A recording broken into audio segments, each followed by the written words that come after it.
اس لیے آپ کی خدمت میں حاضر ہوا ہوں، کوئی ایسا عمل بتا دیں، کوئی ایسا طریقہ بتا دیں کہ گناہوں سے چھٹکارا حاصل ہو جائے۔ اس نوجوان کو گناہ سے چھٹکارا حاصل کرنے کے لیے نصیحتیں کی، ایک سبق ہمیں بھی مل جائے گا۔ سنیں، آپ نے پہلی نصیحت کرتے ہوئے ارشاد فرمایا کہ بیٹا جب تو پختہ ارادہ کر لے کہ میں گناہ کر کے رہوں گا تو اس طرح کرنا، اللہ تعالیٰ کا رزق کھانا چھوڑ دینا، پھر گناہ کر۔ تو اس نے فوراً جواب عرض کیا کہ ابراہیم بن ادہم، کوئی اور بھی ہے اللہ کے علاوہ رزق دینے والا؟ کہا نہیں، رزق تو اللہ ہی دیتا ہے۔ تو کہا آپ کیسے مجھے حکم دے رہے ہیں کہ اللہ کا رزق کھانا چھوڑ دے؟ تو کہا جب تجھے اتنا بھی پتا ہے کہ رزق ہمیشہ اسی کا کھاتا ہے تو گناہ کرتے ہوئے شرم نہیں آتی؟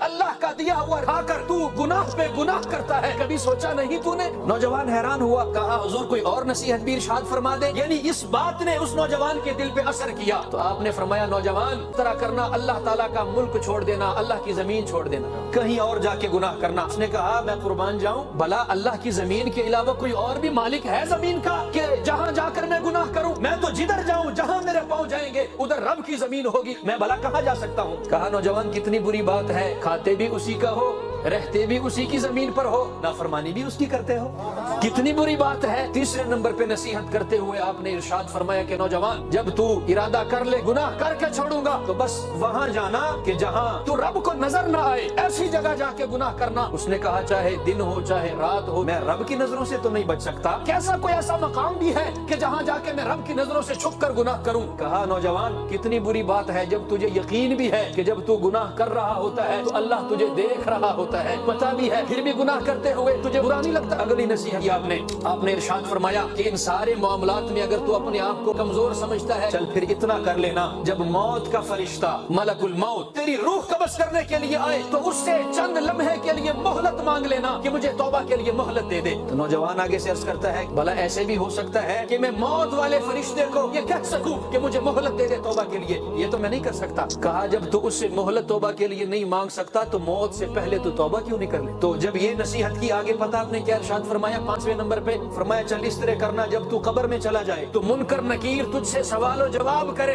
تو ان کو تو اپنے آپ سے ہٹا دینا کہ جاؤ میرے سوال و جواب نہ کرو۔ کہا جی یہ کیسے ہو سکتا ہے کہ قبر میں اللہ تعالیٰ کے بھیجے ہوئے فرشتے آئیں مجھ سے سوال و جواب کریں، میں آگے سے ان کو اپنے آپ سے ہٹاؤں، دور کروں؟ یہ ممکن نہیں ہے، مجھ میں اتنی طاقت نہیں ہے۔ کہا بیٹے جب تو قبر میں ان کو اپنے آپ سے دور نہیں کر سکتا تو پھر دنیا میں اتنی دلیری گناہ کرنے میں کیوں دکھاتا ہے؟ نصیحت کیا کی ہے آپ نے؟ فرمایا بیٹے یوں کرنا کہ قیامت والے دن جب منادی اعلان کرے کہ تو جہنمی ہے اور تجھے فرشتے جہنم کی طرف لے کے جائیں تو ان فرشتوں سے اپنے آپ کو چھڑوا لینا کہ میں نہیں جاتا ادھر، جہنم کی طرف تو نہ جانا۔ تو اس نے آگے سے ہاتھ جوڑے، بھلا یہ کیسے ہو سکتا ہے؟ میں بھلا کون ہوں کہ رب کی طاقت کے سامنے میں وہاں ڈٹ جاؤں نعوذ باللہ اور میں کہوں کہ میں جہنم نہیں جاتا؟ کہا بیٹے جب ان 6 کاموں میں سے تو کوئی ایک بھی نہیں کر سکتا تو پھر گناہ کرنے پہ اتنا دلیر کیوں؟ اس نوجوان نے زارو قطار رونا شروع کر دیا، اس نے رونا شروع کر دیا۔